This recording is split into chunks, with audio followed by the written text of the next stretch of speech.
How can talking about trauma help you cope with it? Over the past couple of weeks, mass violence and shootings have plagued the news. Fox News medical team's Deena Centofanti has been covering the topic of trauma following the recent mass shooting at Michigan State University. Deena, how are you?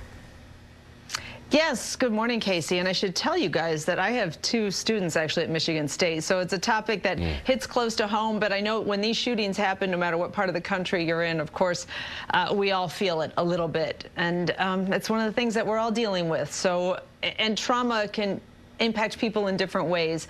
But with our college kids, with my college kids, you know, we know that they feel a very personal connection to campus, to these buildings, to the safety of walking around and hanging out at the student union. So we talked to a psychiatrist about how do you cope with all these emotions that sometimes are hard to figure out what's going on, what's swimming around up there in the brain. The psychiatrist said talk therapy is so important. Talking about these things and we've heard about this when it comes to veterans dealing with PTSD, but he talked about the brain science behind just talking about trauma. Take a listen.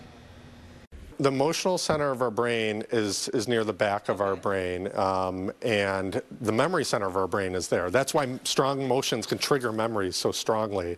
But by talking about and processing our emotions, we're stimulating our frontal lobe, the thinking, the cognitive center of our brain. Okay. And that helps us process what happened to us. And so it doesn't have to come out of us in these strong emotions and strong behaviors that may be unhealthy.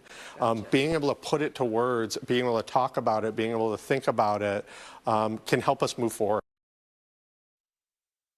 Yeah, it can help put things into the appropriate context when you talk about it and move it to the front part of the brain. Other ideas are exercising. We know that exercise has a proven benefit when dealing with anxiety or helping just to feel more positive about life. Journaling as well. Listening to music, there's music therapy, making art, and of course talking either to a professional or just talking to friends or family members.